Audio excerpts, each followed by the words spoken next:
Let's do this. Hey boys and girls, Squee913 here. I'm joined by Inferno Canuck. Say hello. Hello, hello. And we are going to show you guys a rather interesting replay of a battle I just did today. The quick setup, it's in the Misty Mountains. It is I'm Gondor versus Gunbad Orcs. And as you can tell, there are 3 separate Gunbad Orc armies. This is done on very hard. Yes, I made sure. So stop, people leave me alone about that one battle. I forgot to turn it on very hard. But Squee. Continue, sorry. It is, I had 30,000 gold, and my enemies had a combined 40,000 gold. So their armies are... Each army is as big as mine, maybe not quite as well decked out, but the point is that I am at a very steep disadvantage. I believe the final numbers came out to I had about 2,400. They had like 7,500. So literally like 3-to-1 odds. And this is including the trolls and stuff. The computer army was just AI generated. I just let the computer pick for them. My army, as you guys should see over here, it consists of... Actually, let me speed it up a little bit. There we go. Sure. I have 2 units of just regular Gondor cavalry. And then I have 2 units of Swan Knights, well, including my general. Or maybe 3 units of Swan Knights? No, that's just 2. Alright, 2 units of Swan Knights. And then, of course, there's the other unit of the Gondor cavalry. I have 5 units of the Fountain Guard Spearmen, with the ability to make spear wall. I have 5 units of Ilithian archers, or rangers, with their ability to use sharpened pegs. Stakes. Yes. And then I have 2 dismounted Swan Knights and another sword unit. I forget where he is exactly. As well as He's 2 probably ballistas. hiding. He probably doesn't want to fight. Right? He probably saw the black squares and said, "Oh crap!" And 2 ballista. Now, like I said, this is going to be a defensive battle against 3 separate armies, and it's a tough fight. I mean, just from looking at it, the whole point was to make it an extremely difficult fight and just see how I did. I didn't necessarily expect to win it. Now, as you can see here, I was trying to debate if I wanted to deploy spikes in front or on the sides. What are your thoughts on that, Inferno? Well, there's 2 schools of thought. Mainly, if you put the stakes on the sides, it does protect you from the cavalry, but it can also box your own cavalry in. Whereas if you put the stakes out in the front, it normally protects your cavalry because you're not really going to charge your cavalry through your own front lines, but it does leave your flanks open. Yes. So there's pros and cons to both. Now, what I went with, let's speed it up a little bit. I actually ended up going with putting the spikes on the side. For the same reason, I figured that I wanted to protect my flank. I wanted to, because I was worried about charges from the side, and I wanted to protect against it. I will find out that may or may not have been the smartest move to make, but that was the one I chose with. So I put 3 on this side, over here, and 2 on this side over here that I'll put up in a second. Now, I'm going to be guarding this area, mostly because after reviewing the map extensively, and I'm doing the replay because people, you have no idea how much I paused. I think this battle took me about an hour, well over an hour to actually play. But as you'll see, because I was trying to be very careful with it, and once everything got going and all the action started going, I had to pause just to get my bearings straight. There was so much going on. Totally. It's really hard to climb up this area, and so basically the only clear route they have is right up here, through this area right here. So this was going to be where I was fairly sure the majority were coming from, and this is going to be where I made my stand, at the top over here. I didn't corner camp. We were talking about that. Yes. When you're facing such high numbers, sometimes it's good to sit here in the corner so you don't have to worry about your rear or side. But I didn't do that because since they're coming up from here, they would be hitting my right army, the right side of my army, and I didn't want that. I wanted them hitting square in the center. So, as you can see, I set up spikes on this side because I do have a bit of a flank to protect. Actually, with this much room, that's, I mean, you can pretty much just not even assume that line's there. That's all the room they need to maneuver. And I said, so basically I protected my sides with the stakes. And then you'll see I set my fountain guards as a defensive line right here. And this is going to be who I expected to take the brunt of the attack. I put them in guard mode, which guard mode means that they don't pursue broken enemies. They just stay where they are. So if the enemy runs away, they don't follow, which in a battle like this is vital. Because if you chase after them, your line's broken and you just go to hell. I mean, basically. Also, also Squee, guard mode also, even though you take a penalty to your attack value, it gives you bonus to your defense value. In addition, the units that are on guard mode also don't lose fatigue nearly as much as those who are not in guard mode. So if you need something to grind out for a long period of time, guard mode is a good way to go. Wow, I did not know that. Huh. Yeah.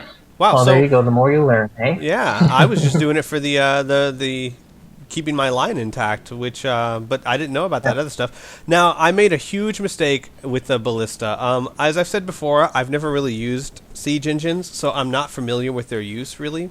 And as Inferno was pointed out to me, it would have been better to put them on the sides over here, because where they were, honestly, these were just null and void. The entire battle, I never really got to use them. Which was a huge mistake on my part, but it's a learning process. Like I said, I've never used them before, so I'm still getting the workings of that. So I have the main line of spearmen, the spikes on both sides to protect my flanks, my reserves right here, the dismounted swan knights, and the other citadel guard, and they were going to be my hole pluggers. And then I have my cavalry back here. The idea was, I wasn't sure how I was going to need them. Obviously, I can't just do hammer and anvil attacks like normal, because if I get them outside this this defensive box, they're very vulnerable. And you will see just how huge this horde is.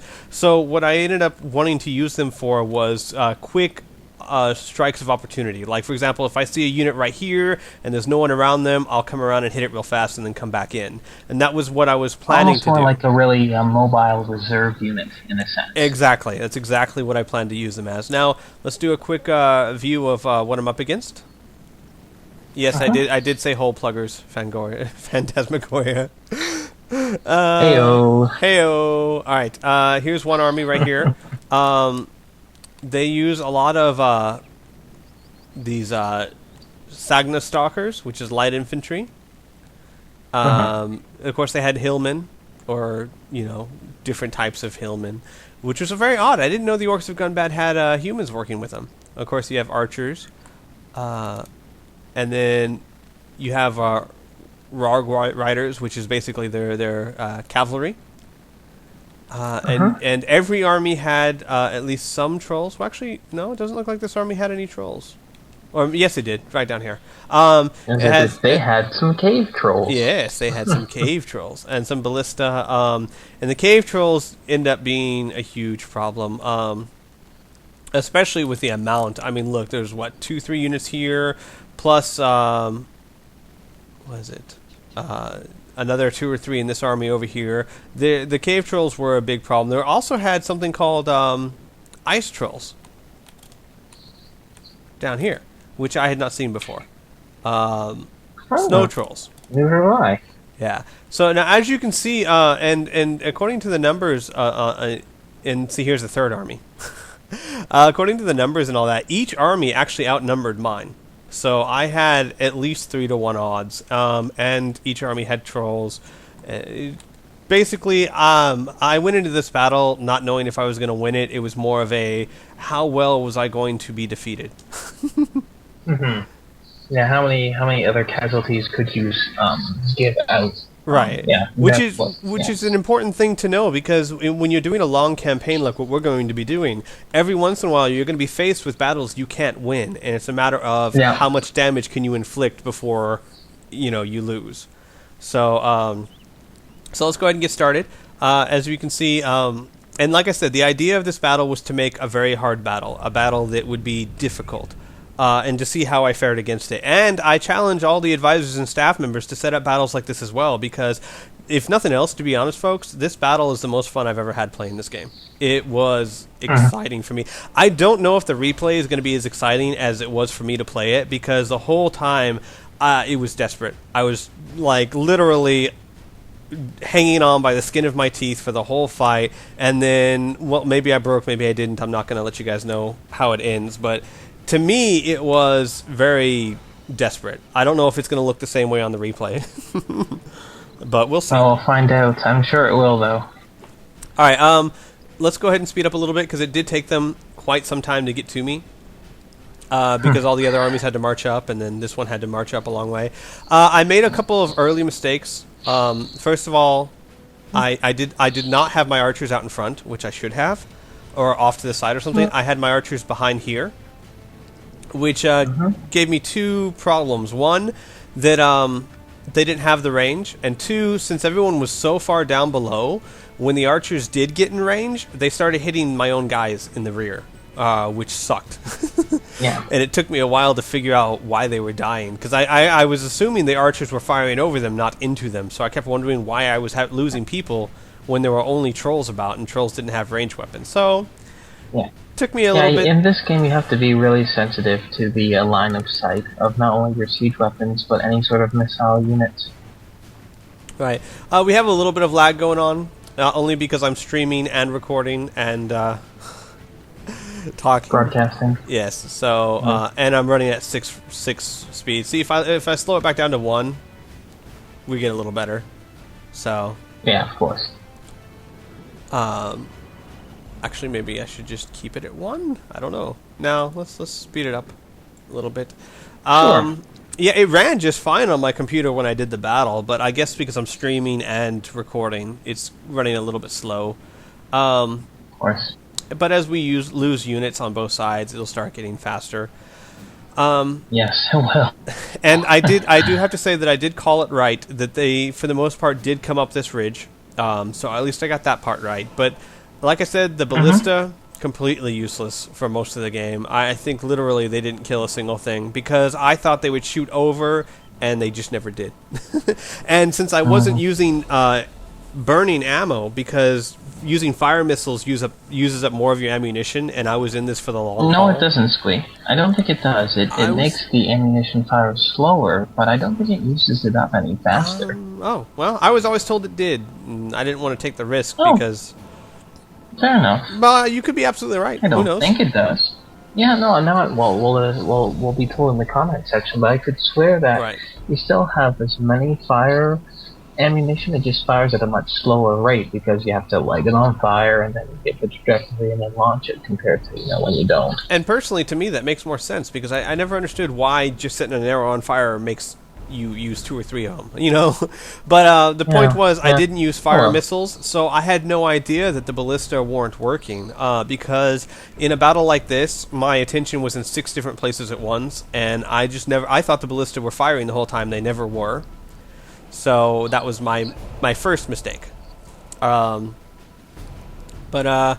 as we shall see... Hang on, let's just skip ahead until they get here. Let's get back into it. Okay, now they're still kind of marching up, but I started recording again to show that my archers are laying into these trolls. I want to point something out. I have all 5 archer units laying into these trolls. They've been doing it ever since they got into range. You can see all the arrows on the ground. And they haven't even lost 1 person yet. The trolls are not the force of nature that the elephants are, but they are nasty, and they are hard to kill.